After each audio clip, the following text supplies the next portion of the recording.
안녕하십니까. 행복한 아침 이재용입니다. 안녕하세요. 장예은입니다. 오늘은 12월 3일 금요일이고요. 건강 챙기는 행복진료실이 있는데 그 전에 뉴스부터 살펴보겠습니다. 네, 첫 번째 소식부터 살펴보겠습니다. 국내에서 첫 코로나19 오미크론 확진 판정을 받은 이 목사 부부가 역학조사 당시 거짓 진술을 한 것으로 드러났습니다. 나이지리아에서 입국한 이들 부부는 공항에서 자택까지 방역 택시를 이용했다고 진술한 것과 달리 지인 B씨의 차량을 이용했던 건데요. 이 사실을 숨긴 탓에 밀접 접촉자로 분류되지 않았던 B씨는 엿새 동안 지역사회에서 일상생활을 하며 총 87명과 접촉했고요. 지난 28일에는 신도 400여 명이 참석한 교회 예배에도 참석한 것으로 밝혀져 파장이 커지고 있습니다. 결국 B씨도 코로나19 확진 판정을 받은 것으로 확인된 가운데 방역당국은 감염병 예방 및 관리에 관한 법률 위반 혐의로 부부를 고발할 것을 검토 중이라고 밝혔습니다. 네, 방역당국은 코로나19 백신 접종 완료 이후에 효과를 높이기 위해서 추가로 접종하는 부스터샷이 아닌 3차 접종으로 공식 명명하고 전 국민에게 3차 접종을 적극 권고하기로 했습니다. 이에 따라서 60세 이상의 3차 접종 간격은 2차 접종 후에 4개월로 단축됐고 사전 예약 없이 의료기관을 방문하면 추가 접종이 가능해졌고요. 18세에서 49세는 2차 접종 후에 5개월이 지나면 코로나19 예방접종 사전 예약 홈페이지를 통해서 사전 예약이 가능해집니다. 한편 중앙방역대책본부는 기본 접종 후에 백신 효과 감소를 고려해서 방역 패스 유효 기간을 6개월로 설정하고 오는 20일 시행할 예정입니다.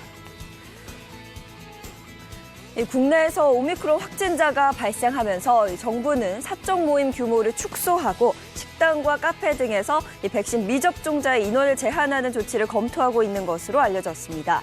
당초 정부는 민생경제와 자영업자 등을 고려해 과거로 돌아갈 수 없다는 태도를 유지했지만 최근 확진자가 증가하면서 논의가 필요하다는 입장으로 선회한 겁니다. 이에 정부는 이르면 오늘 추가 방역 강화 방안 등에 대해 발표할 예정이라고 밝혔고요.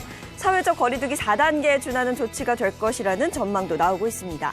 한편 오미크론 변이에 대응하기 위해 백신 접종 여부와 관계없이 3일부터 2주간 국내에 입국한 사람들은 10일간 격리 조치를 받게 될 예정입니다. 네, 이어서 코로나19 현황입니다. 12월 2일 0시 기준 국내 발생 신규 확진자 5,266명으로 누적 확진자 수는 45만 7천여 명으로 집계됐습니다. 한편 코로나19 백신 1차 접종자는 전날보다 2만 3천여 명이 늘어나서 총 4,259만여 명을 넘어섰고요. 2차까지 접종한 누적 접종 완료자는 4,112만여 명으로 집계됐습니다. 네, 이어서 오늘 날씨 소식 전해드리겠습니다. 지난 새벽에 전국 곳곳에는 비가 내렸는데요. 오늘 오전까지 전국 곳곳을 중심으로 비나 눈이 내릴 수 있겠습니다. 이 때문에 도로 곳곳 빙판길이 만들어질 수 있으니까요. 오늘 아침 출근길 교통안전 또 보행자 안전 유의하셔야겠습니다. 이어서 오늘 기온 보시면요. 오늘 아침 최저기온 2도에서 11도, 한낮 최고기온은 4도에서 14도 선에 머물겠습니다. 낮 동안에는 바람이 다소 강하게 불면서 체감 온도를 끌어내리니까요. 외출하실 때는 따뜻한 옷차림 해주셔야겠습니다. 12월 3일 금요일 행복한 아침 지금 시작합니다.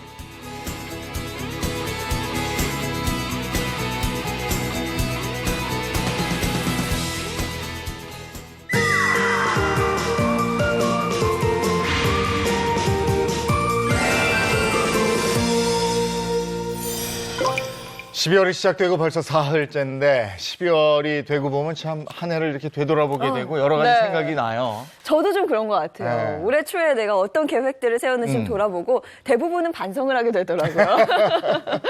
오늘 만나볼 이분은 이맘때가 되면 수십만 명의 삶을 되돌아보느라고 눈코 뜰 새 없이 바쁜 분입니다. 만나보실까요?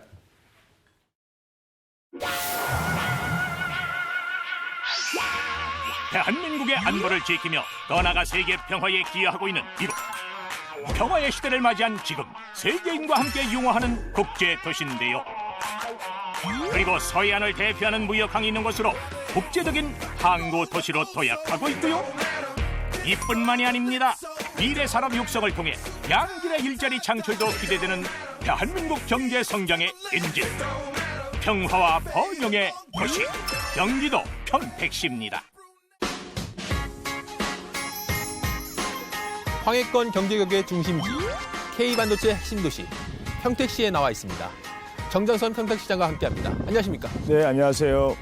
예, 지금 저희가 나온 곳이 굉장히 아름다운데요. 예. 여기 호수공원도 펼쳐져 있고요. 예, 여기는 지금 배다리 공원이라고 이렇게 하는 곳이고, 여기는 원래 그 생태공원입니다. 예, 그래서 생태를 살리면서 시민들께 휴식 공간을 제공하는 그 생태공원인데, 여기에 아름다운 도서관이 들어가 있습니다. 네네. 도서관에 가서 다양한 책 또 여러 가지 문화 경험을 할 수 있는 공간이기 때문에 만족도가 굉장히 높으세요. 저희가 영상을 지금 봤는데요. 이 영상에서 가장 눈길을 끄는 게 이제 평택 브레인시티입니다. 네, 여기에 지금 보니까 카이스트와 대학병원을 유치한다고 들었습니다. 네네네. 평택은 그 세계 최대의 그 반도체 삼성 캠퍼스가 있습니다. 근데 여기서 제일 큰 어려움이 뭐냐면 고급 인력을 양성해서 그 현장에 그 투입하는 그것이 제일 이제 숙제라고 돼 있는데, 그래서 저희가 여기 브레인시티에 대학 부지가 있습니다. 여기 이제 카이스트 대학교가 이제 오기로 돼 있고, 앞으로 2단계, 3단계 계속 확충해 나가는데, 카이스트에서 유능한 인재들이 배출하면은 여기가 앞으로 반도체 생산과 연구의 핵심 지역으로 저희들이 부상할 것으로 보고 있고, 우리 청년층하고 여러 가지 그 스타트업 같은 것을 할 수 있도록 여건 조성하는 문제, 또 지원하는 문제, 그 지역과 연계한 기업들과 연계한 어떤 기술 교육, 이런 것을 준비하고 있어서 단순히 고급 인력 양성뿐만 아니라 지역의 일자리 창출, 또 젊은이들에게 보다 많은 학문의 기회, 경험을 넓힐 수 있도록 준비를 하고 있고, 평택으로서는 너무 고마운 일이라고 이렇게 생각을 하고 기대를 하고 있습니다. 그리고 또 여기 이제 대학병원이 오게 됩니다. 그래서 경기 남부의 그 의료 확충에 굉장히 큰 도움이 될 것으로 저희 보고 있습니다. 지금 말씀 들어보니까 정말 지역 경제에도 이 브레인시티가 정말 큰 효과를 거둘 거라 이제 기대가 될 것 같은데요. 또 다른 역점 사업 중에 하나가 이제 평택역 주변에 이제 원도심 활성화 사업이 있습니다. 그건 어떻습니까? 예, 저희 이제 평택역은 뭐 어느 도시든지 그렇습니다만 옛날에 중앙 역할을 해왔었습니다. 그래서 이곳이 이제 평택 상징이기도 하고 또 많은 분들이 오가는 광장 역할을 했었습니다. 근데 최근에는 급속도로 쇠퇴하고 있고, 여기를 정리하지 않으면은 그 지역 경제 쇠퇴에 오히려 더 큰 그 영향을 미칠 가능성도 높고, 또 집장촌 같은 경우는 이제 도시 이미지에 좋지 않기 때문에 저희가 여기를 이제 대대로 정비하려고 하고 있습니다. 그래서 그 새로운 녹지 공간으로 차 없는 거리를 만들어서 여기를 완전히 젊은이들 새로운 문화 공간으로 저희가 바꾸려는 작업을 하고 있고요. 그리고 광장, 시민들이 광장 역할을 할 수 있도록 저희가 조성해서 새로운 문화를 창출하는 것뿐만 아니라 원도심을 살리는, 경제를 살리는 그런 핵심 역할을 이렇게 하려고 준비하고 있습니다. 네, 시장님께서는 지금 이제 3년 넘게 이제 시장을 들어오시면서 이제 많은 일들을 해오신 걸로 알고 있습니다. 가장 역점 사업, 그다음에 가장 기억에 남는 사업이 어떤 게 있습니까? 예, 지금 평택은 3개 도시가 통합에 대해서 아직도 갈등이 남아 있습니다. 그리고 지역 간의 불균형 문제가 이제 심각한 문제로 되어 있고요. 특히 이제 서부 지역 같은 경우는 그 평택항 그 주변이 되는데, 개발을 하려다가 그다음 금융위기 이런 것 때문에 계속 지체가 됐었습니다. 이제 본격적으로 시작을 합니다. 저희가 뉴 프론티어 계획도 발표하고, 평택과 관광단지 사업도 보상 시작하고, 뭐 현덕지구, 뭐 자동차 클러스터 등 대규모 사업을 이제 시작하고 착수를 곧 하게 돼서 보람을 느끼고 있고, 그다음에 이제 북부 지역 같은 경우는 그 미군 기지 중심으로 해서 저희가 도시 재생 사업 등 이 불만 요소들, 이런 부분들은 저희가 최대로 줄이는 노력을 하면서도 특히 어려운 지역을 우선적으로 저희들이 하면서 좀 나은 지역한테는 이해를 구하는 질적 성장을 위해서 저희가 총력을 기울이고 있습니다. 이 밖에도 이제 시민들이 살고 싶은 평택시를 만들기 위해서 많은 노력을 하신 걸로 알고 있는데요. 먼저 키워드로 살펴보겠습니다.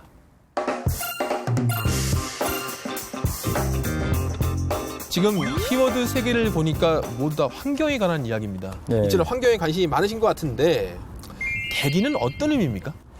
예, 저희 평택은 이 환경적으로 좀 취약한 구조를 가지고 있습니다. 녹지도 워낙 저희가 전국 평균 65%에 한참 떨어진 17%밖에 안 됩니다.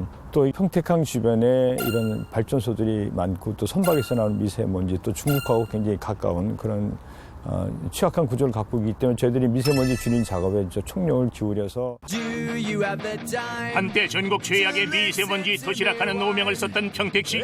미세먼지를 줄이기 위해 각고의 노력을 펼쳤는데요. 시민이 함께 참여해 나무를 심는 등 도시숲 조성을 위한 프로젝트를 진행. 그 결과 미세먼지는 막고 맑은 공기를 도심으로 끌어올 수 있었다네요. 작년에 저희들이 전국 세계 뽑는 녹색 모범 도시에 선정이 되기도 하고 올해는 저희가 이 전국 최우수 환경 도시로 선정이 돼서 국무총리상도 이렇게 받았습니다. 그래서 많이 경기도에서 가장 미세먼지가 많이 감축된 도시로 저희가 평가받고 있습니다. 네네. 그럼 이제 두 번째 키워드 수소인데요. 아무래도 수소 경제 하면은 인프라 구축이 가장 필요할 것 같은데. 예, 저희 평택시는 이미 탄소 중립 도시 선언을 했고요. 그리고 우리 평택항 주변에 수소를 우리나라에서 가장 값싸게 생산해서 보급할 수 있는 그런 여건을 갖추고 있습니다. 또 수소를 싸게 공급하기 위해서 정부로부터 수소 교통기지도 좀 저희가 예산 지원을 받아서 지금 건립 중에 있습니다. 그리고 저희가 경기도에서 최초로 그 수소 충전소도 건립을 했고 또 경기도에서 가장 많이 수소차와 전기차를 이렇게 보급하고 있습니다. 여기에 관련해서 지금 모든 여건을 만드는데 경기도와 정부하고 협의를 해서 지금 잘 진행되고 있어서 앞으로 우리 수도권에 수소를 공급하는 핵심 기지가 될 것으로 저희 보고 있습니다. 마지막 키워드 수질인데요. 예. 수질하면 연상되는 게 좀 막연한데 어떤 게 있는 건가요? 예, 평택은 그 경기 남부에 있기 때문에 이 하천들이 다 평택으로 이렇게 몰려듭니다. 그래서 수질이 안 좋을 수밖에 없고 또 그러다 보니까 평택시도 이 수질 개선에 좀 게을리해왔다고 생각을 합니다. 그러니까 도심을 흐르는 하천이 만약에 5등급, 5급수 물이 흐르면 그 도시는 5등급 도시다. 저는 이렇게 생각을 하기 때문에 개선을 해야 된다. 총력을 기울여왔습니다. 그래서 예를 들어서 통복천만 하더라도 지금 5급수를 보이고 있는데 환경부에서 한 200억 저희가 지원받고 또 평택시에서도 추가로 투입해서 저희가 한 400억 넘게 이 통복천의 수질 개선 예산을 넣어서 저희가 2급수까지 끌어올린 작업을 진행하고 있고 저희가 경기도와 정부에 계속 건의해서 10개 지자체 협약도 맺었습니다. 그래서 10년 안에 3등급까지는 끌어올리자라고 하고 있고 어쨌든 이 도심을 흐르는 하천은 그 도시의 생명이고 그 도시 수준을 나타내기 때문에 더욱더 노력을 해야 되겠다라고 생각하고 이렇게 최선을 다하고 있습니다. 역시 평택하면 또 빼놓을 수 없는 게 바로 교육입니다. 좀 전에 카이스트 이야기도 하셨는데 인공지능 기기를 활용한 스마트 스쿨 프로그램을 활용해서 굉장히 각광을 받으시긴 했는데 이처럼 아이들 교육에 관심을 갖는 이유가 있습니까? 평택은 이제 100만 도시로 나갑니다. 거기에 가장 필수적인 것이 교육 문제, 어느 지역이나 다 마찬가지입니다만 특히 요새는 코로나 시대가 되면서 이 교육 격차가 더 크게 벌어지고 있습니다. 그래서 특히 저소득층이나 다문화 학생들, 저희가 AI를 이용한 학습 격차 줄이는 그 시범 사업을 저희가 하고 있습니다. 그 이용하는 학생들도 만족도도 높고 또 성적도 크게 향상됐다고 제가 설명을 들었습니다. 그래서 저희는 내년에 이 부분을 더 확대를 하려고 생각하고 있습니다. 시민들의 삶의 질 향상과 행복에 중점을 두는 평택시. 이 평택시는 전국적으로 관심이 많은 도시입니다. 그리고 굉장히 팽창하는 도시고 좋은 측면도 있지만 어려움도 굉장히 많습니다. 또 개발에 따른 후유증도 많이 앓고 있는 도시 중에 하나입니다. 저희들이 이런 후유증을 줄이고 시민들의 의견을 최대한 반영될 수 있도록 노력을 하겠습니다만은 시민 여러분께서 많이 이해를 해주시면서 이 위기를 같이 극복하고 그래서 좋은 도시가 될 수 있도록 많이 도와주시기 바랍니다. 앞으로는 시민과 함께하며 한 단계 더 도약할 수 있는 그날을 그려봅니다. 파이팅!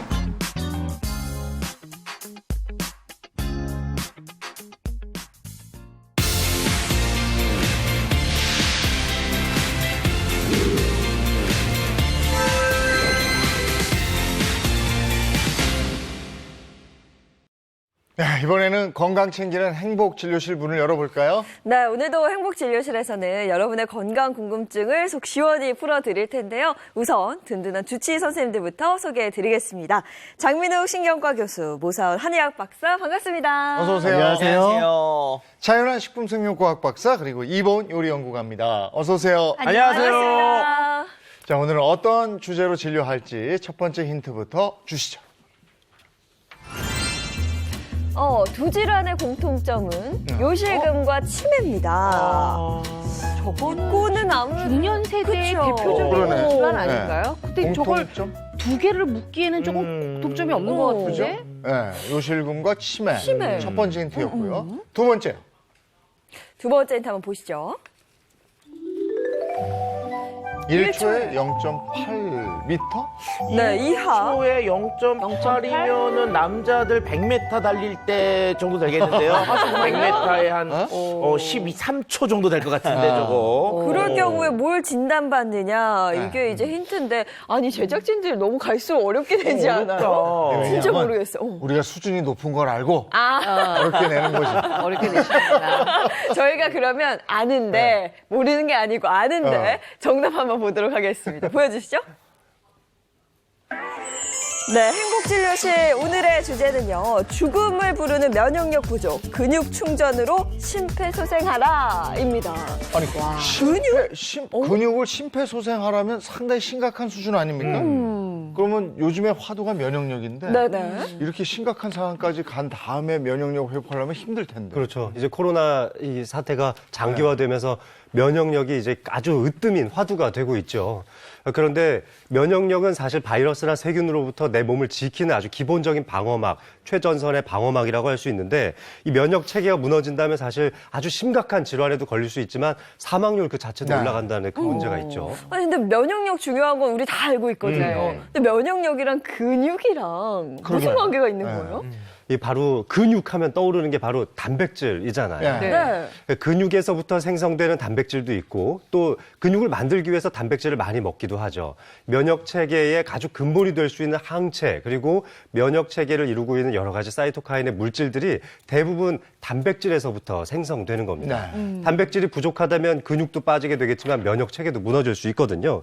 한 연구에서 직장암 환자들의 생존율을 살펴봤는데 근육이 온전하게 다 붙어 있었던 사람들은 5년 생존율이 거의 96%에 이를 정도로 아주 생존율이 좋았어요. 그런데 근감소증이 있는 직장암 환자인 경우에는 이 생존율이 38%로 쭉 떨어지는 거죠. 그만큼 근육과 면역력이 얼마나 관련이 돼 있는지는 연구로도 다 증명이 된 겁니다. 아니, 근육은 근데 나이가 들면 아무래도 좀 빠지게 되는 맞아요. 건데 그게 생명의 위협을 끼칠 정도까지 가는 거예요. 네, 많은 분들이 그냥 근육 감소하면 대부분 노화라고 생각을 네. 하세요. 네. 실제로도 우리가 한 20대 중반, 그러니까 30대 때부터 매년 근육은 1%씩 줄어듭니다. 네. 80세가 되면은 30대 때의 절반 이하로 뚝 떨어지게 돼요.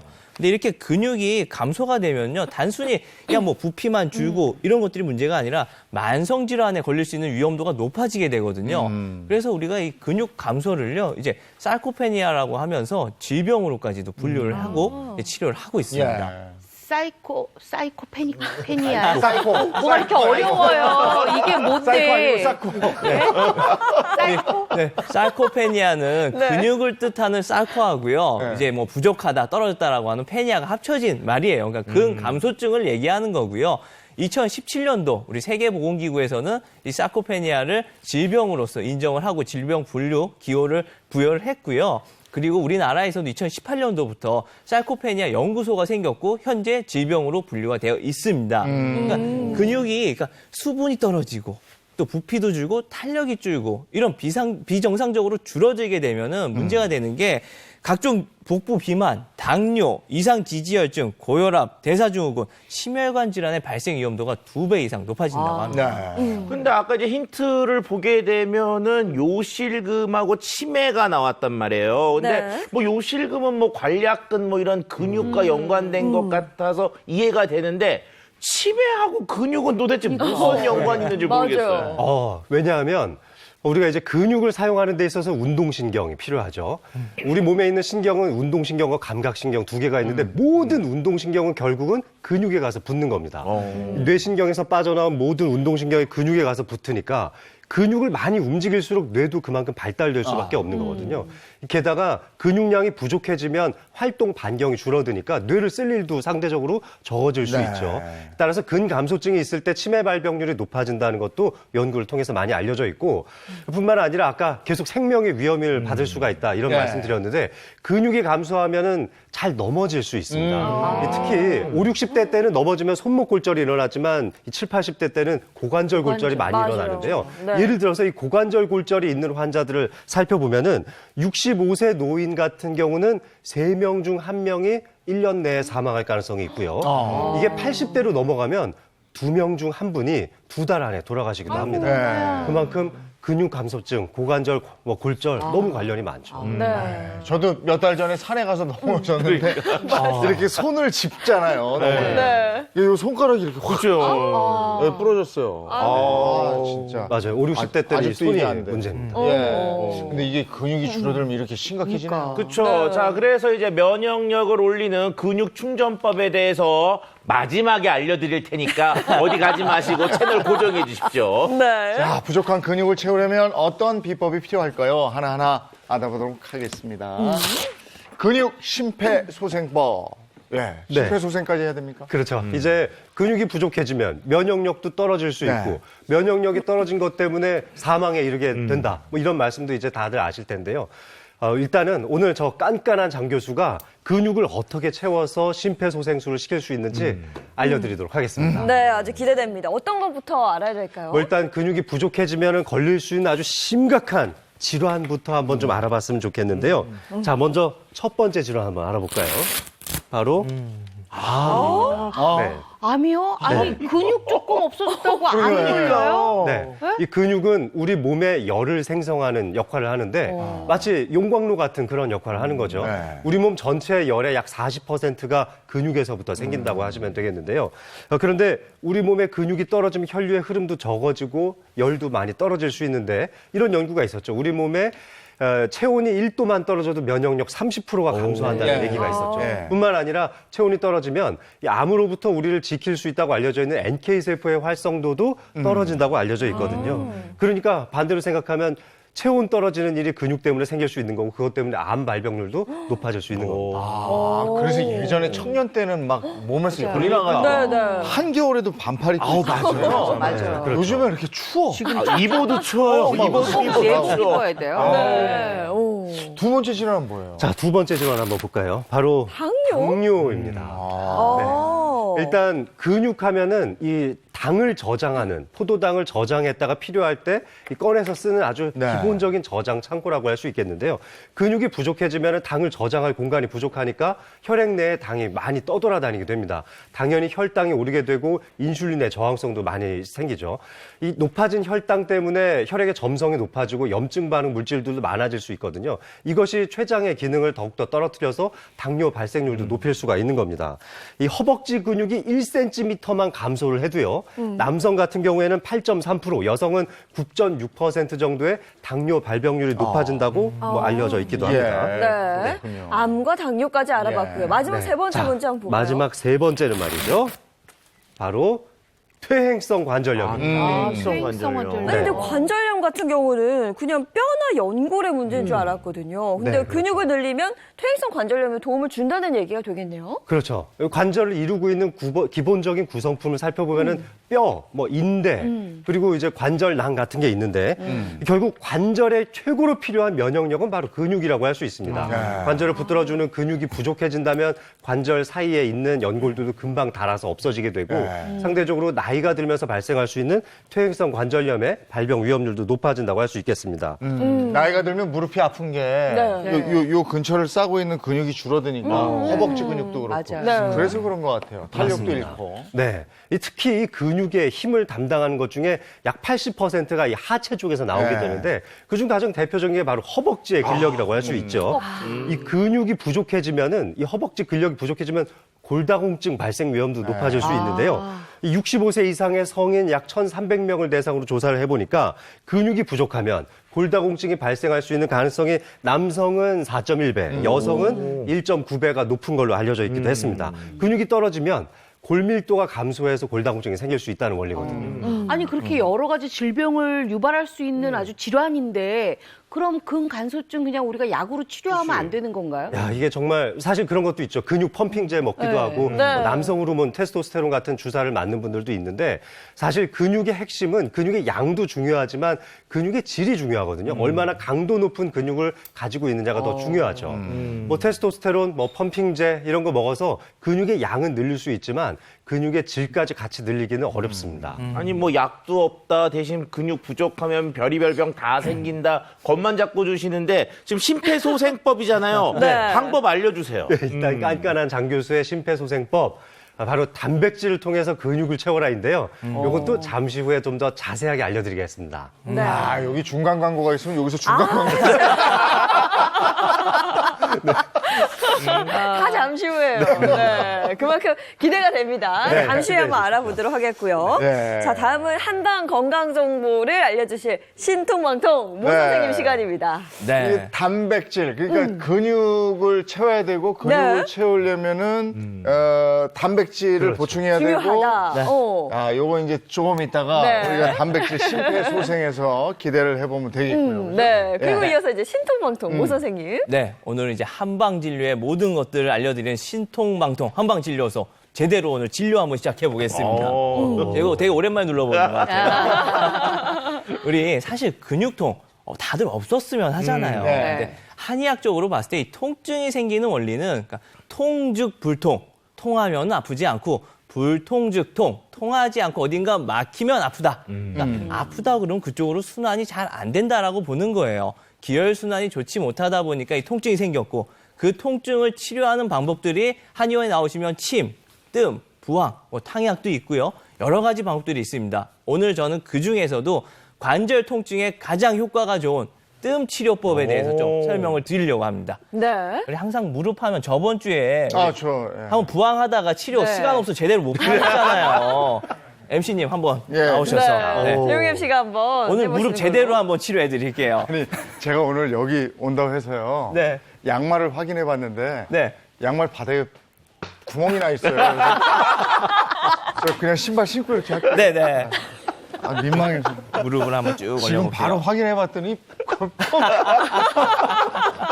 아, 이 사람 정말 확인 좀 해줘. 아니 우리 MC님이 항상 이제 산에 많이 다니시고 네. 또 무릎 안 좋다는 얘기 많이 하셨잖아요. 그래서 저번 주에도 왼쪽 무릎이 네. 더 그래요. 이렇게 말씀드렸었는데 사실 오늘 뜸뜰 혈자리가 중요한데요. 무릎에 보면 이렇게 무릎뼈를 감싸고 돌아 내려오다 보면 이렇게 쏙 들어가는 자리들이 있어요. 네. 여기를 우리가 시원한데? 안쪽을 내스란, 네. 여기를 외스란이라고 그래서 무릎에 눈이에요. 눈 같잖아요. 내외스란. 네. 이 자리가 무릎 치료에 있어서 가장 핵심입니다. 이 자리에 제가 오늘 뜸을 준비해 봤는데요. 오. 살을 조금은 태울 거예요. 아, 예. 조금은 괜찮아요. 뜨거우실 겁니다. 여기에 근데 모산 선생님이 이렇게 쓱 만져만 줘도 시원한 것 같아요. 그게 약손이 있어요. 그렇죠. 그렇죠. 네. 보면은 엄마 손이 약손이고. 여기 보면 뜸인데 네. 되게 작아요. 오. 얇은 뜸입니다. 실뜸이에요, 실뜸. 네. 이렇게 보면 아주 작게 실뜸이 준비되어 있어요.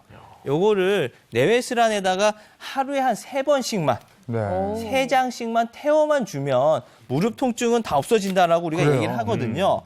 일단 소독을 좀 하고 이게 본인이 집에서도 할 수 있나? 본인이 집에서 하는데요. 사실 뜸은 문제가 연기가 많이 나잖아요. 그러니까 집 안에서 환기가 안 되는 곳에서 뜸을 많이 뜨게 되면 나중에 폐질환이 생길 수가 있어요. 그러니까 가급적이면 집에서 안 하고 좀 나오셔서 치료를 받는 게 좋은데 대부분 또 집에서 많이 하신다고 그러면 꼭 환기를 신경 써서 많이 해주시는 게 좋습니다. 네. 그리고 이게 문제가 이렇게 뜸을 뜨게 되면 약간의 화상을 입을 수가 있어요. 저희는 살에 직접 불이 닿는 거거든요. 우와. 오. 오. 오. 촛불 붙이는 것 같아요. 와. 오. 쭉 뜸이 타 들어가고 있습니다. 아. 이렇게 하면서 피부에 약간의 화상을 입히고 물집이 생길 수 있어요. 그럴 때도 연고를 이용해서 잘 치료를 해주면 되는데 집안에서 그냥 뜸만 뜨다가 화상을 입고 관리를 안 하시고 네. 거기 막 문제가 생겨서 오시는 분들이 더러 있습니다. 그러니까 반드시 뜸을 뜨실 때는 집안에서 너무 혼자서 태우지 마시고요. 의료인 한방기관 나오셔서 치료를 받는 게 좋습니다. 오, 이제 열기가 이렇게. 느껴지실 것 같은데. 여기가 조금 따끔할 것 같은데 그냥. 네. 이런 식으로 태우고 네. 좀 어떠셨어요? 따끔따끔한가요? 한 장씩 더 해드릴까요? 저는 이게 가죽이 두꺼운가 봐. 안 느껴지시는구나. 저런 실뜸이 있다는 것도 오늘 처음 네. 알았네요. 그러니까. 되게 간편한 것 같아요. 뜸인데 그렇죠?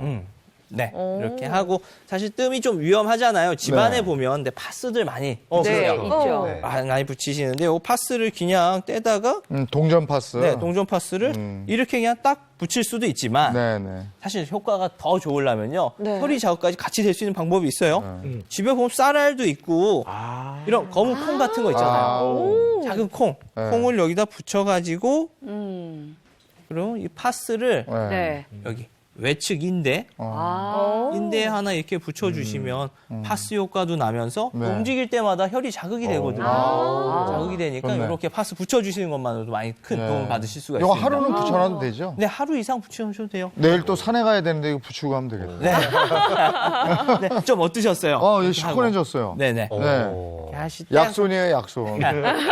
제가 부탁드리고 싶은 말씀은 네. 뜸 치료 집에서 하는 것도 좋지만 그래도 가급적이면 좀 의료기관 나오셔서 치료 네. 받으셨으면 좋겠습니다. 네. 고맙습니다. 네, 고맙습니다. 역시, 네.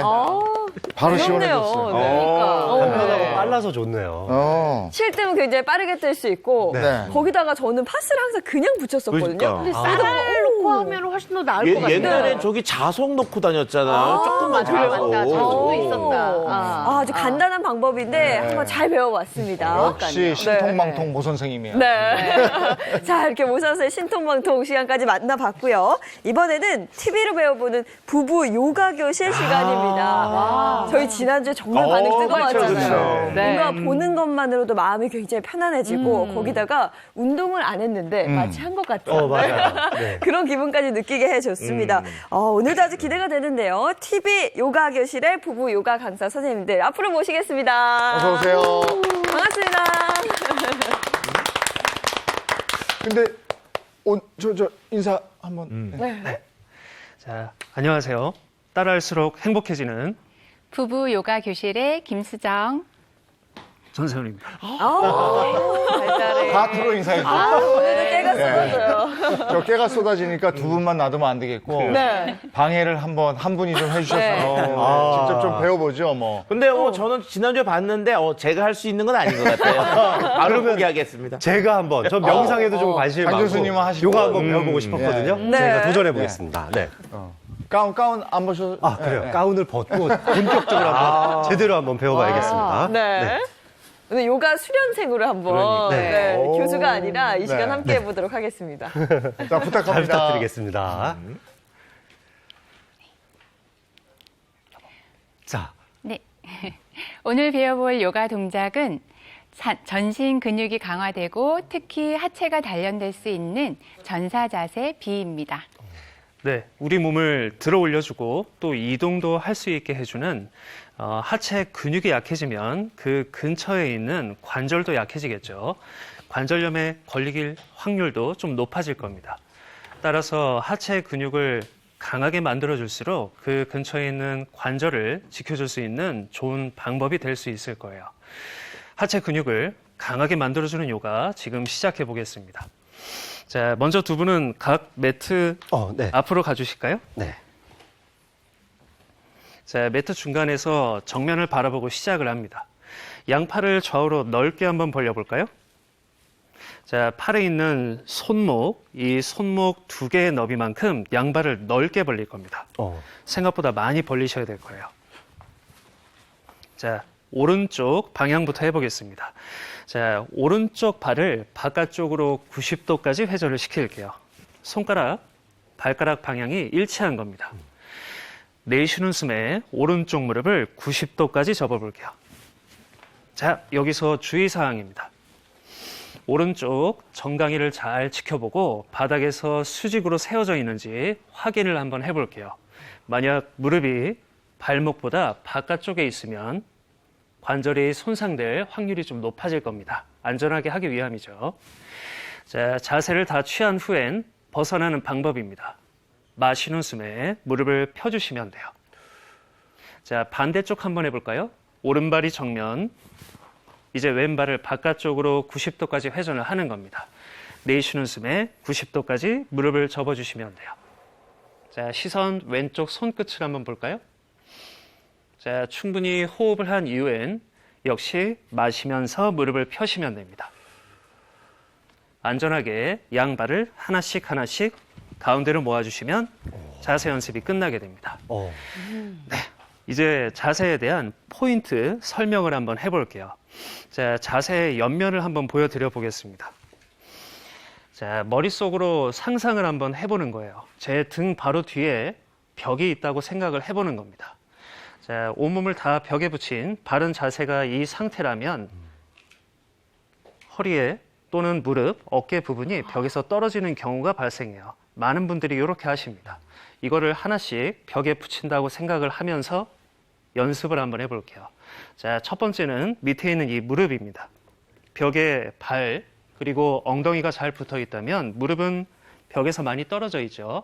이 부분을 내가 할 수 있는 만큼 벽 쪽으로 붙이는 겁니다. 당장은 이렇게 다 붙이는 게 어렵긴 하겠지만 꾸준히 연습을 하시다 보면 점점 벽과 가까워지실 거예요. 자, 두 번째는 허리입니다. 허리 중간 부분이 벽에서 좀 떨어져 있죠. 이 허리를 벽에 붙이는 방법은 바로 이쪽에 있는 골반을 회전시키는 겁니다. 요건 같이 한번 해볼까요? 네. 자, 손 하나는 아랫배 쪽에 놓고요. 다른 손 하나는 여기 뒤에 있는 엉덩이, 꼬리뼈 부분에 놓는 겁니다. 이걸 회전시킬 거예요. 아랫배 쪽은 끌어올리고 꼬리뼈 쪽은 내리는 겁니다. 동시에 해주면 회전시키는 만큼 허리가 벽에 붙을 수 있을 거예요. 다음으로 넘어가겠습니다. 자, 양팔을 넓게 벌리는 부분에서 어깨 부분이 근육에 긴장이 된 거죠. 벽에서 많이 떨어졌어요. 양팔 수평에서는 어깨를 붙이기가 어려워서 좀 쉬운 방법을 해보겠습니다. 요 모양을 지으시면 돼요. 보통 따봉이라고 하죠. 네. 따봉. 다른 적절한 단어가 생각이 안 납니다. 네. 자, 이 엄지손가락을 밑으로 최대한 회전을 시키면 어깨가 따라 돌아갑니다. 제 어깨가 좀 많이 불편해 보이죠? 이제 최대한 바깥쪽, 반대쪽으로 회전을 시키면 손도 회전이 되고 팔도 회전이 되고 어깨까지 회전이 됩니다. 좀 더 바른 자세의 어깨를 만들 수 있는 거죠. 자, 이 포인트들을 자세를 한 상태에서 한번 연습을 해볼게요. 다시 한번 만들어 볼까요? 네. 자, 양팔 너비, 손목 너비만큼 양발을 넓게 벌리고 왼쪽 먼저 해보겠습니다. 왼발을 바깥쪽으로 90도까지, 오른발은 정면. 자, 무릎을 90도까지 접을게요. 자, 정강이 각도를 지켜주는 게 포인트였죠. 네. 자, 아래쪽부터 하나씩 잡아주는 겁니다. 무릎을 벽에 붙여주고 골반을 회전시켜서 허리도 벽에 붙여주고 따봉 해볼까요? 따봉. 네, 뒤로 회전시켜서 어깨도 넓혀주는 겁니다. 손만 조심히 와서 손끝을 보시면 돼요. 반대쪽도 해보겠습니다. 무릎을 펴고 벗어나서 발목을 오른쪽으로 회전시키고 내쉬면서 접어볼까요? 자, 정강이 무릎을 붙이는 것, 골반을 회전시키는 것. 한 번 더.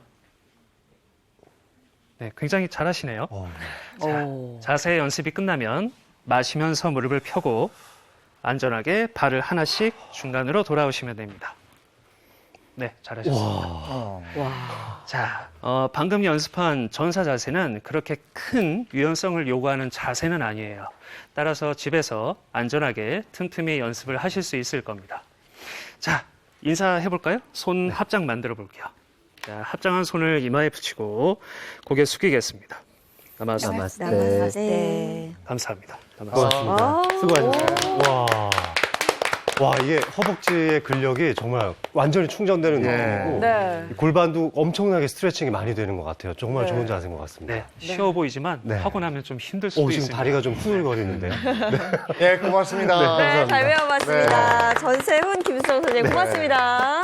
아니 근데 요가 동작은요 우리가 네. 여기서 이렇게 보고 있으면서도 편안해지는 뭐가 그렇죠. 있어요. 뭔가 힐링되는 것 같고 마음도 쫙 가라앉는 게. 희한해. 좋네요. 그리고 장 교수님 잘하시네요. 네, 너무 힘들었어요. 그래요? 생각보다 힘듭니다. 그리고 자세를 교정해주는 그 과정이 굉장히 힘들더라고요. 이렇게 천천히 하는 동작이 힘들더라고요. 네, 네. 자 이번에는 장수 밥상입니다. 네, 아주 기대되는 시간입니다. 자, 줄어드는 근육을 지켜주려면요, 단백질 필요하다고 했잖아요. 네. 오늘 제가요, 근육 건강 지켜줄 아주 대단한 레시피를 갖고 왔습니다. 네. 이름하여 단백질 폭탄 레시피입니다. 그냥 단백질도 아니고 단백질 네. 폭탄이에요. 네. 밥상 어떤 메뉴인가요? 오늘 밥상에는요, 정말 어울리지 않은 이 두 재료가 합쳐져서 정말 맛있는 재료를 만들었습니다. 네. 바로 아주 맛있는 닭찌개에다가요. 네.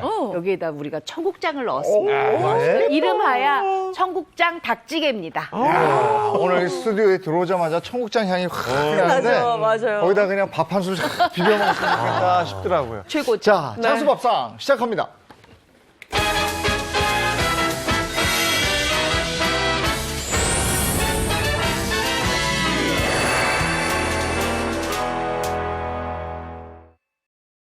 네, 청국장과 닭찌개 기대가 됩니다. 거기다가 오늘 근육에 필요한 단백질 폭탄 음식이에요. 야. 아주 기대되는데 제가 이렇게 청국장 닭찌개 이름 들으니까 네, 네. 상당히 이색적인 것 같아요. 네. 그죠? 이색적이죠. 닭찌개와 청국장의 만남 기대됩니다. 저 기대되죠. 우리가 일단 고기 그러면 뭐가 생각나세요? 단백질 생각나잖아요. 네. 그렇죠. 근데 고기 중에서도 단백질 하면은 가장 많이 드시는 고기가 바로 백색육, 닭고기예요. 닭고기죠. 네. 그래서 제가 오늘 닭고기를 준비했는데 저는 닭고기 중에서도 굉장히 부위가 좋은 요 닭봉하고 닭 날개를 준비를 했습니다. 제일 맛있는데. 네. 네. 요거 이제 손질하는 방법이 있는데 보통은 어머님들이 이제 그냥 물에 헹구시죠. 우리 네. 예인 씨는 어떻게 하세요? 저는 집에서 그 닭볶음탕 할 때 꼭 우유에다가 네, 생닭을 넣고 약간 그 비린내나 닭 잡내를 제거해 주려고 하거든요. 보통 이제 어때요? 우유에다 많이 하시는데요. 그것도 괜찮아요. 근데 가장 중요한 거는 닭 껍질에 사실은 이물질이 조금 있을 수가 있습니다. 그래서 닭을 조금 뭐랄까 탄력 있게 그다음에 약간 쫀쫀하게 드시려면 이렇게 굵은 소금을 이용을 해서 바락바락 주물러서 안쪽에 있는 이물질까지 완전하게 제거를 하고 난 다음에 네. 물 좀 주시겠어요? 이제 물에다가 찬물에. 이렇게 헹궈서 건져내세요. 이게 생선 손질할 때만 이렇게 네. 굵은 소금 쓰는 줄 알았더니 네, 이렇게 건져내시면 닭이 아까보다 훨씬 더 탄력이 있어졌어요. 그렇죠? 왠지 더 깨끗해진 것 더 같기도 하고요. 깨끗해졌죠. 네. 네. 자, 이렇게 준비를 하시면 되겠어요. 이거 살짝 치워드릴게요. 네, 그럴게요. 네. 그러면 요 닭을 일단 저희가 준비가 이렇게 됐으면 요걸 뭘 하냐면 일단 밑간을 먼저 해야 돼요.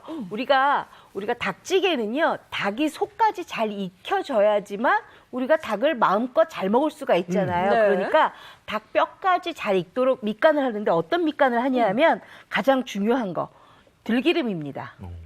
들기름을 먼저 둘러주세요. 이렇게 해서 기름 코팅을 먼저 해주시면 훨씬 더 닭의 비린맛이 없고 잡내가 없으니까 이렇게 해주시고 그 다음에는 요 마늘 그리고 들어가야죠. 네, 요거 맛술이에요. 맛술로 약간 맛을 좀 내주고요. 그다음에 요거 국간장입니다. 국간장 이렇게 넣고 요거 조물조물 이렇게 묻혀주세요. 모든 밑간이 중요한 것 같아요. 저는 맞아요. 닭 요리할 네. 때 항상 그 안에는 양념이 안 배서 국물 찍어 먹거나 아니면 네. 다른 양념을 찍어 먹거든요. 자, 이제부터는 이제 일사천리로 저희가 진행을 할 건데 네. 이렇게 밑간만 준비를 해놓으면요. 그 다음에는 우리가 준비하는 청국장 그냥 준비하시면 돼요. 네. 제가 여기 청국장 이렇게 마련을 해놨는데 청국장 굉장히 향이 좀 콤콤하죠. 네. 근데 굉장히 구수하게 이게 아주 맛있어요. 그래서 이 청국장 이렇게 준비해놓고요. 그다음에 집에 있는 채소 다 준비하시면 됩니다. 요 만약에 느타리버섯 있으시면 느타리버섯, 양파도 준비해 주시고 대파도 준비하는데 가장 핵심적인 건 저는 바로 요 김치라고 생각해요. 보통 이제 청국장찌개 그러면 김치가 많이 들어가거든요. 닭찌개에도 김치 들어가면 훨씬 더 맛있습니다. 우리 왜 묵은지 닭볶음탕 맞아. 이런 거 너무 하죠? 맛있지. 엄청 맛있잖아요. 제가 거기서 요걸 착안을 한 거예요. 그래서 김치를 소를 털지 마시고 이렇게 그냥 큼직큼직하게 이렇게 썰어 주세요. 네. 자, 그랬으면 준비가 다 됐으니까 저는 일단 볶아 볼게요. 일단 불을 켜두고요. 네. 닭을 먼저 넣어주세요. 이렇게 넣고 아까 밑간한 거 그대로 네, 사용하시는 그대로 그냥 거네요. 넣어주세요. 이렇게 볶아주세요. 닭을 이렇게 먼저 볶는 이유가 있어요. 닭을 이렇게 먼저 볶아야 닭 잡내가 우러나지 않고요. 닭살이 굉장히 토실토실해요. 그래서 먹기가 좋아요. 근데 예인 씨, 제가 왜 이 닭날개랑 닭봉을 이용을 했는지 아세요? 맛있으니까요. 네, 당연히 맛있죠. 당연히 제일 맛있는 맛있는데 부위여서. 제일 맛있죠. 어떤 부위 해도 다 괜찮아요. 우리 닭볶음용탕 그거 한 마리 다 하셔도 괜찮거든요. 그거 준비하셔도 괜찮습니다. 자, 이렇게 됐으면 여기다가 뭘 넣냐 하면 바로 김치를 먼저 넣어요. 이건 어느 정도나 신김치여야 맛있는 거예요, 선생님? 요거는요, 아주 새콤하게 익은 김치면 돼요. 새콤하게 네. 익은 김치. 만약에 집에 신김치가 조금 없다 그러면 살짝 밖에다 내놓고 실온에서 한 반나절 정도 있으면 약간 새콤해지거든요. 네. 그거 쓰셔도 괜찮아요. 자, 그런 다음에 여기는 약간 맛이 더 나야 되니까 대파 큼직큼직하게 썬 거 하고 진짜 근데 크게 써셨어요, 대파를. 이래야지 좋아요. 네, 완전 이래야 크게. 단맛이 많이 나거든요. 그리고 이렇게 양파도 넣고 볶아주세요. 네, 찌개 끓일 때 맛있게 끓이려면 항상 재료를 그 냄비에 먼저 볶는 게 중요하죠. 그냥 물 먼저 붓는 게 아니라 이렇게 달달달 볶는데 이렇게 볶은 난 다음에는 제가 넣어야 될 물이 있어요. 뭐 다른 분들은 여기에다가 뭐 멸치 육수 넣으시기도 하고 다 네. 하는데 저는 그냥 간편하게 하려고 그래요. 뭘 넣느냐? 바로 요거. 역시 쌀뜨물 쌀뜨물 넣어요. 네. 쌀뜨물을 이렇게 해서 쌀뜨물 넣어주세요. 여기서 보글보글 끓여요. 자, 이렇게 끓여주세요. 네. 자, 이렇게 끓으면 어떻게 되느냐? 바로 이렇게 됩니다. 옆에 보시면 보글보글 끓고 있죠? 자, 이제 맛있겠다. 이 상태가 됐으면 보세요. 닭도 이렇게 익혀지고 그다음에 김치도 나른하게 끓여지고 이렇게 됐으면 여기에다가 넣어야 될 게 있어요. 일단 느타리버섯 먼저 넣고요. 그리고 아까 준비한 청국장. 청국장 이렇게 넣어주세요. 제일 마지막에 넣네요. 네, 이때 이제 왜냐하면 들어가네요. 청국장을 너무 오래 끓으면 청국장의 그 향이 다 날아가는데 우리 차 교수님, 청국장 이거 너무 열에 많이 하면 안 되지 않아요? 뭐 이제 우리가 일반적으로 청국장 할 때 이제 좋은 균들이 있다고 생각을 하시고 열을 가하면 안 된다 생각하시는데 청국장은 괜찮습니다. 네, 청국장에 있는 그 고초균이라는 균은 포자를 만들기 때문에 열을 받아도 죽지 않아요. 그렇기 때문에 청국장은 그래도 좀 열에 안정한 특성이 있기 때문에 가열해서 드셔도 별 문제가 없으니까요. 마음껏 드시면 되겠습니다. 좋네요. 그래요? 오, 저도 오늘 알았어요. 예.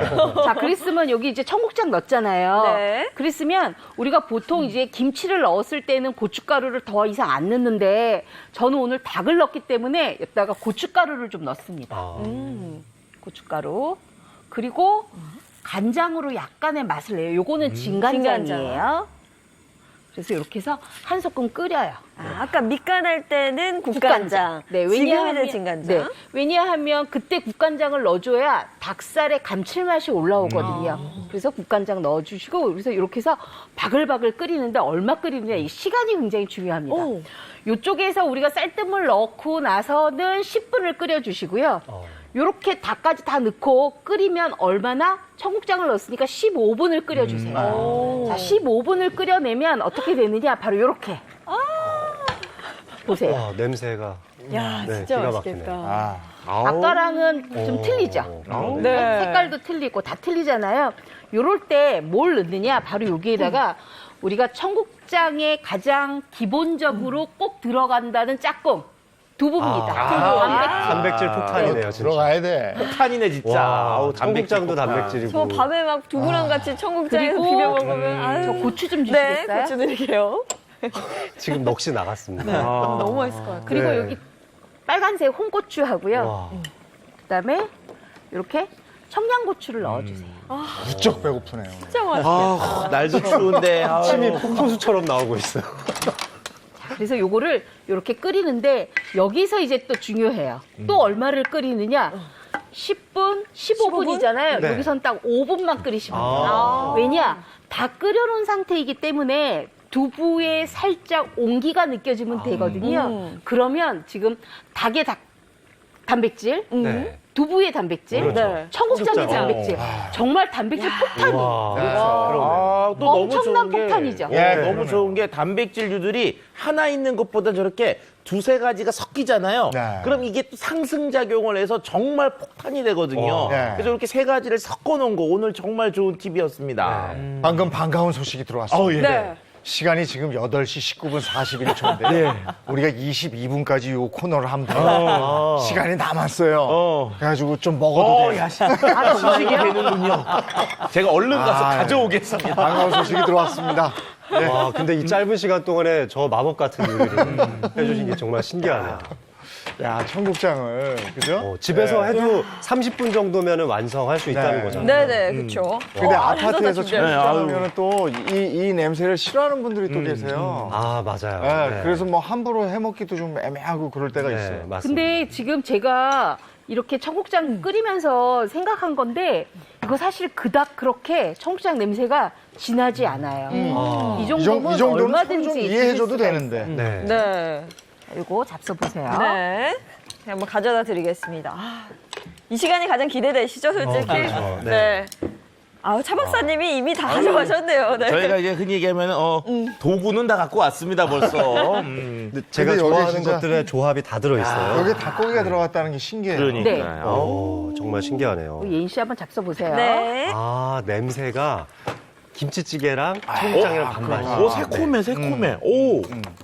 우리가 흔히 닭 먹을 때 닭볶음탕 해가지고 먹는데 거기에다가 청국장을 넣어서 메인은 청국장이고 그러네요. 네. 그러니까 우리가 이런 류 먹으면 좀 매운 느낌만 있는데 얘는 감칠맛 있으면서 흰김치 신맛이 있어갖고 맛이 전혀 달라요. 아, 그러네. 진짜 매콤하면서 감칠맛이. 구수하지 않아요? 네. 막 속이 막 뜨끈해지는. 그러니까 청국장이 들어가면 또 맛이 깊어요. 어우, 이보은 선생님 밥 좀 주세요. 오늘 우리가 이거 시식할 시간이 없는 줄 알고 밥을 안 네. 가져오십니다. 네. 아, 걷다가 밥 한 덩이만 딱 마르면 정말 맛있게 그럼. 드실 수 있는데 지금 아마 그닥 짜지 않은 네, 안 청국장찌개일 거예요. 네, 네, 네. 왜냐하면 청국장 닭찌개는 절대로 짜면 안 돼요. 짜면 닭이 굉장히 짜지기 때문에 딱 이렇게 잡수셔야 돼요. 우리가 그래서 이제는 밥 없이 밥을 싸가지고 오죠. 아, 맛있습니다. 맛있다. 이 향이 야, 오늘 밥 있었으면 금상첨화였는데. 자, 레시피 보겠습니다. 면역력은 높이고 근육까지 채워줄 장수밥상. 오늘의 맛있는 한 끼는 단백질 폭탄 청국장 닭찌개입니다. 닭봉과 닭날개는 굵은 소금으로 문질러 이물질과 잡내를 제거하고 양념이 잘 배어들도록 칼집을 내어준 다음 국간장과 맛술, 다진 마늘, 들기름으로 밑간을 해둡니다. 칼칼한 국물 맛을 완성해줄 김치는 가로로 굵게 채 썰어주고 양파와 대파, 느타리 버섯도 비슷한 크기로 손질해주세요. 청양고추, 붉은 고추는 잘게 썰고 두부는 사방 2cm로 썰어두면 재료 손질은 끝. 밑간을 해둔 닭고기는 들기름 두르고 구워줄 건데요. 겉면이 충분히 익도록 익혀주다가 국물이 마른다 싶으면 들기름을 더 두르거나 쌀뜨물을 보충해서 구워줍니다. 닭봉과 닭날개를 구운 팬에 손질한 김치, 양파, 대파, 느타리 버섯을 넣고 함께 볶다가 쌀뜨물을 넣고 15분간 익혀주세요. 버섯과 닭의 향이 우러나면 청국장을 풀고 고춧가루를 넣어 색을 입힌 다음 10분간 더 끓여줄 건데요. 청국장이 끓을 때 두부와 고추를 넣고 소금 간을 한 뒤 한 소끔 더 끓여주면 완성입니다. 단백질 가득한 장수밥상, 청국장 닭찌개로 근육 건강 챙겨보시면 어떨까요? 야, 청국장 닭찌개. 이 계절에 딱입니다. 감기 기운 살짝 돌 때 저기다 갓 한 밥 탁 해서 네. 쓱쓱 비벼 먹으면 끝이죠, 뭐. 그냥 면역력 이렇게, 네. 아이고, 좋습니다. 네. 자, 이번에 차인원 박사님. 자, 지금 뭐 면역력이 무엇보다 중요한 요즘이잖아요. 그런데 이제 근육 건강도 잘 챙기셔야 되는데, 자, 이것을 통해서 근육 건강을 지키신 분이 있거든요. 영상으로 먼저 만나보고 오시죠. 오늘의 주인공이 있다는 이곳.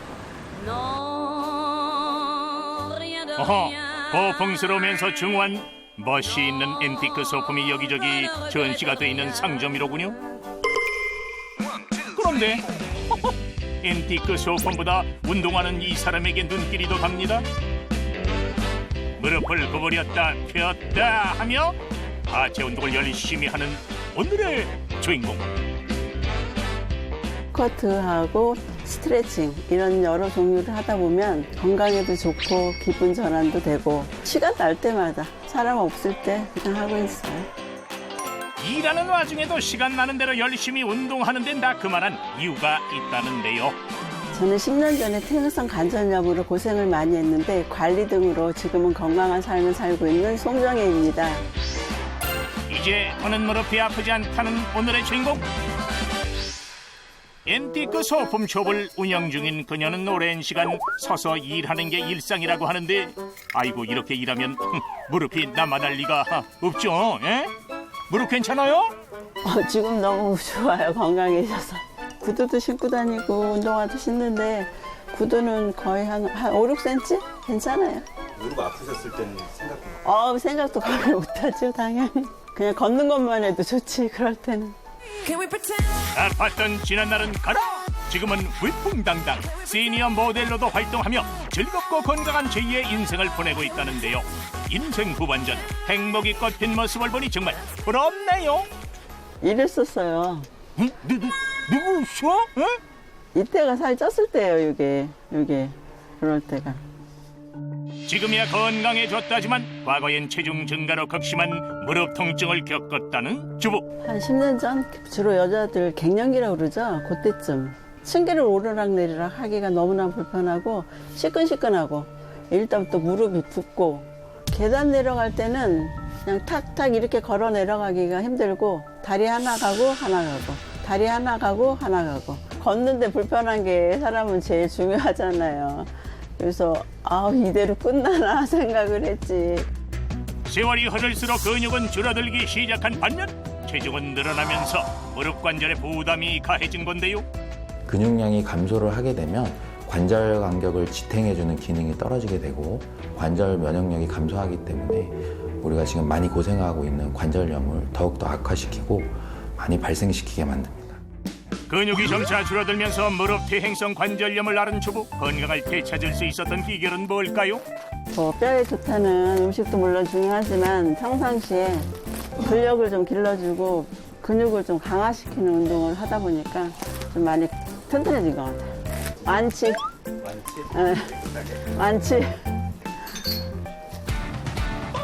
그녀의 건강 비결 지금부터 자세히 알아봅니다. 노력은 배신하지 않는다라는 말 다들 들어보셨죠? 집과 일터를 오갈 때마다 40여 분 되는 거리를 매일 꾸준히 걸으며 운동한다는 주부. 열심히 걷는 것도 걷는 거지만요. 이때 가장 중요한 건 이 보폭. 귀에서 약 100cm를 뺀 만큼의 보폭으로 발바닥은 뒤꿈치부터 중앙 그리고 앞꿈치 순서대로 땅에 닿게 하는 것이 중요하다네요. 이외에 또 다른 비결은 뭐가 있을지 본격적으로 관찰 스타트!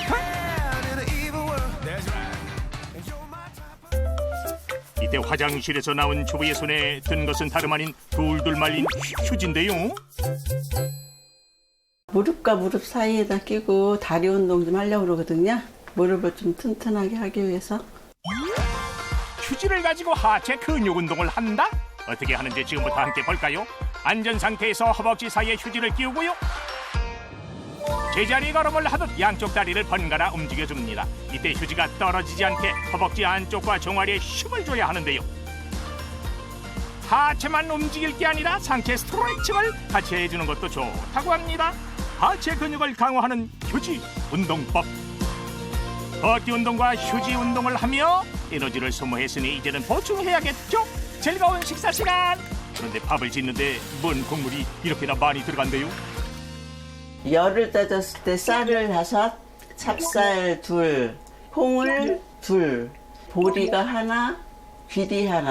혈관 계열에도 좋고 관절에도 좋고 근육에도 좋고 몸에 좋은 거라서. 몸에 좋은 거로 치면 요 구수한 청국장도 빼놓을 수 없죠.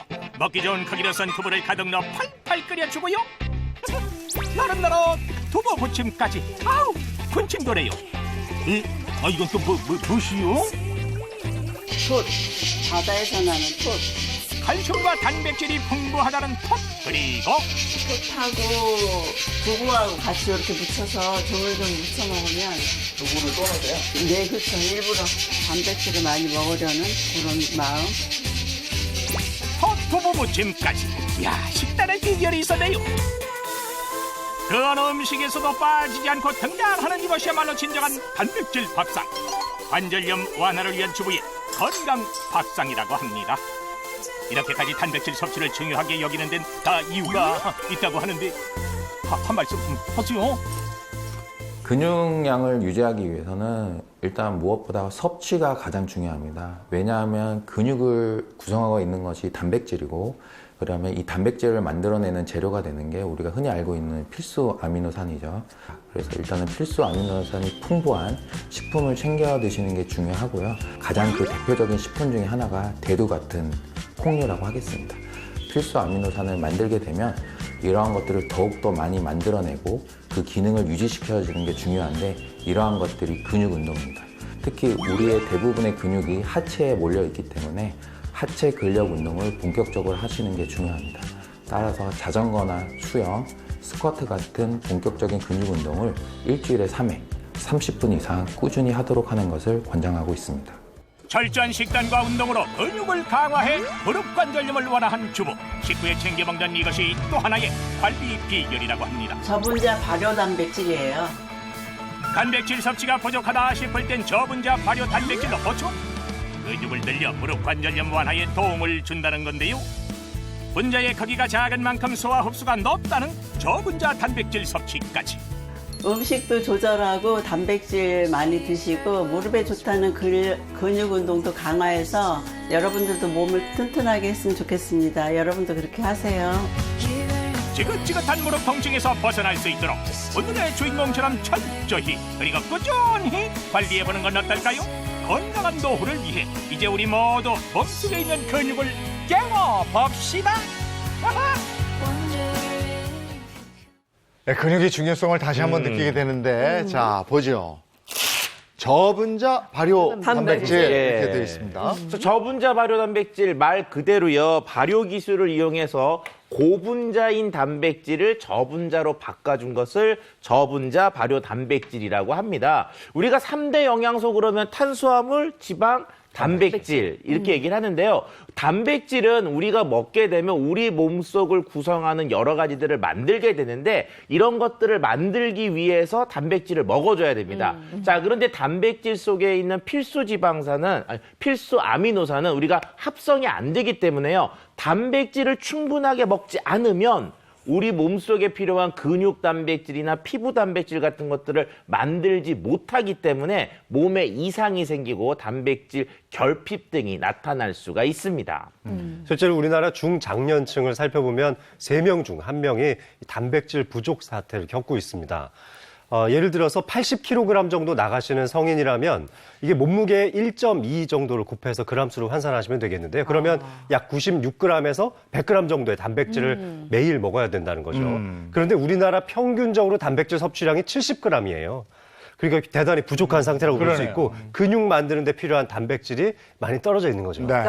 그런데 그 단백질하면 가장 먼저 떠오르는 게 뭐 달걀이나 두부 있잖아요. 근데 워낙 밥 반찬으로 자주 등장해서 이게 부족할 거라는 생각 못 했거든요. 그렇죠. 우리가 이제 뭐 단백질 충분히 먹고 있습니다라고 얘기하시는 분이 많은데, 단백질 섭취에서 가장 중요한 것은 먹는 양이 아니라 흡수입니다. 그래서 흡수가 잘 되는 단백질을 선택하는 게 중요하고요.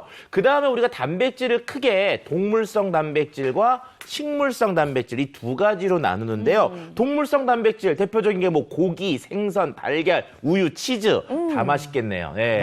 식물성 단백질 뭐 콩, 두부, 아몬드, 땅콩, 시금치 같은 것들이 있는데, 자, 우리가 일반적으로 동물성 단백질을 완전 단백질, 더 좋은 단백질이라고 하는데, 그 이유가 아까 합성이 되지 않는 필수 아미노산이 풍부하게 들어있기 때문에 그렇습니다. 하지만 동물성은 이게 필요 없는 지방 같은 것들 또는 콜레스테롤 같은 것들이 같이 들어오는 특성이 있기 때문에 조금 문제가 있을 수가 있고요. 대신 식물성 단백질은 콜레스테롤이 없다는 그런 장점들을 가지고 있습니다. 아니, 그러면 식물성 단백질이 근육 늘리는데 근육엔 더 좋은 거예요? 자, 그런데 이게 우리가 식물성이 좋으냐 동물성이 좋으냐 음식은 언제나 골고루 먹는 게 좋죠.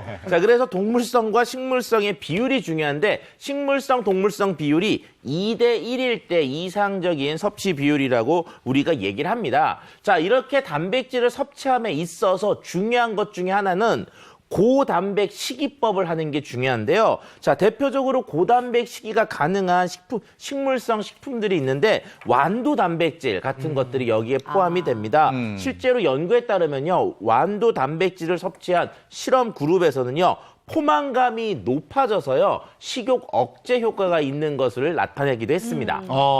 우리 뭐 일식집에 가면 그 앞에 놔주는 거 이렇게 껍질 벗겨 먹는 그 완두 말씀하시는 거죠? 그렇죠. 네. 근데 우리가 그냥 단백질을 그냥 섭취한다고 되는 게 아니고 좀 효과적으로 섭취하려면 알아야 되는 게 있나 봐요. 예, 일단 그 단백질은요, 우리 몸이 가장 보호하고 싶어 하기 때문에 우리가 굶으면 탄수화물, 지방을 태우고 마지막에 단백질을 태울 정도로 굉장히 아끼는 영양소 중에 하나입니다. 자, 우리가 단백질을 먹게 되면요, 이게 그냥 쑥 들어오는 게 아니고 얘를요, 소화 과정을 통해서 저분자로 바꾸고 저분자를 아미노산까지 바꿔야지만 흡수가 되는 특성들을 갖고 있거든요. 그래서 체내의 흡수율을 올리려면 고분자 단백질이 아니라 저분자 단백질을 흡수하는 게 흡수율이 더 올라가는 특성이 있게 됩니다. 왜냐? 어차피 우리 소화기관이 해줘야 될 고분자를 쪼개서 저분자로 바꿔주는 걸 밖에서 해주니까 흡수 과정이, 소화 과정이 단축이 되니까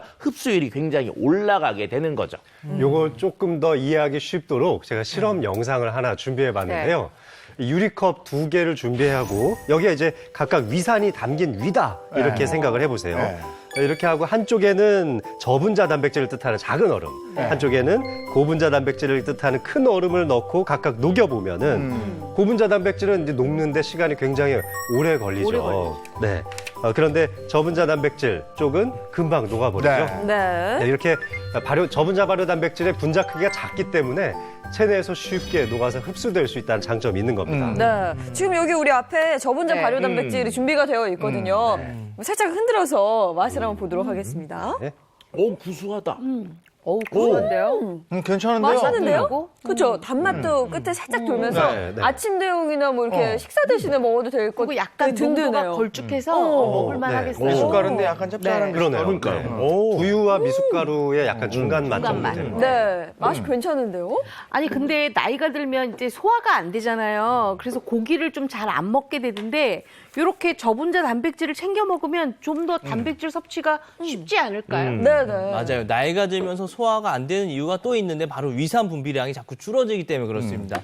20대 때는 시간당 150mg이 나오는데 60대가 되면은 그의 3분의 1인 50mg밖에 나오질 않아요. 그렇기 때문에 나이가 들은 이제 중년 이후에는 이런 저분자 식물성 발효 단백질을 드시는 게 좋은데 그 이유가 저분자인 상태로 들어오게 되니까 소화 과정이 짧아요. 그러니까 흡수율이 확 높아지게 됩니다. 이와 관련된 실험이 있었는데요. 미국에서 70대를 대상으로 저분자 발효 단백질을 섭취하게 한 후 흡수율을 측정해 보니까 소화 흡수율, 아미노산 이용률이 모두 다 상승했다고 합니다. 근데 이게 분자만 잘게 쪼갰다고 그러는 건 아니고 또 다른 게 있을 것 같아요. 자, 일단 우리가 이제 소화 흡수를 올리기 위해서 필요한 과정은 저분자로 만드는 가수분해 과정을 시켜야 되는데요. 이 가수분해 과정을 발효로 시킨 것이 바로 저분자 발효 단백질입니다. 자, 가수분해, 이게 우리가 학교 다닐 때 소화효소 배우면 가수분해 효소 이런 거 많이 들었잖아요. 우리 몸속에서 고분자를 저분자로 만드는 과정들이 이런 효소 반응인데 이런 것들을 발효로 진행을 한 거죠. 자, 완두의 경우 단백질의 평균 분자량은요 67만 4,904달톤 정도 되는데 이걸 저분자 발효를 시켜가지고 가수분해를 할 경우에서는 7,118달톤으로 사이즈가 400분의 1로 이미 줄여놓은 상태입니다. 작은 사이즈로 가수분해가 되어 있기 때문에 소화가 쉽고 그만큼 흡수율이 높다는 것을 알 수가 있습니다. 근데 워낙 발효시킨 음식 먹으면 소화가 굉장히 속이 좀 편하잖아요. 이 식물성 단백질을 섭취했을 때 속이 편해지도록 만든 거죠. 그렇죠. 뭐 동물성 단백질 하면 대표적인 주자가 우유인데 한국인들 75%가 유당불내증을 가지고 있죠. 네. 그래서 우유 먹으면 탈나시는 분들 많잖아요. 그런데 이 100% 식물성 단백질은 유당도 없고 또 동물성 단백질도 완전히 빠진 거잖아요. 그러니까 이 유당불내증 걱정 없이 쉽게 섭취할 수 있다는 장점이 있습니다. 네, 그럼 섭취할 때 주의사항도 좀 알려주시죠. 네, 식약처가 권장하고 있는 일일 섭취량은 성인 남성의 기준은 70g, 여성의 경우는 55g입니다. 양이 좀 되다 보니까 섭취하실 때 혹시 소화 같은 데 불편함이 없는지 체크를 해주시고요. 순수한 100% 식물성 단백질인지 이것도 따져보고 구매하시는 것을 권하고 싶습니다. 네, 근육이 이렇게 중요해서요. 단백질 보충하시고 근육 충전하시고 건강하시기 바랍니다. 고맙습니다. 고맙습니다. 오늘 아침에는 추운지 모르겠던데요. 많이 풀렸어요. 말이 좀 풀렸다 이런 생각 하시는 분들도 계실 것 같은데 아직 바람은 좀 찬 것 같아요. 그래서 체감 온도를 또 끌어내릴 수 있으니까요. 그래도 아직 겨울입니다. 네, 옷차림 든든히 하시기 바랍니다. 좋은 하루 보내시고요. 저희는 다음 주 월요일 아침 7시 30분에 돌아오겠습니다. 행복한 아침, 행복한 하루, 그리고 행복한 주말 보내십시오. 고맙습니다. 고맙습니다.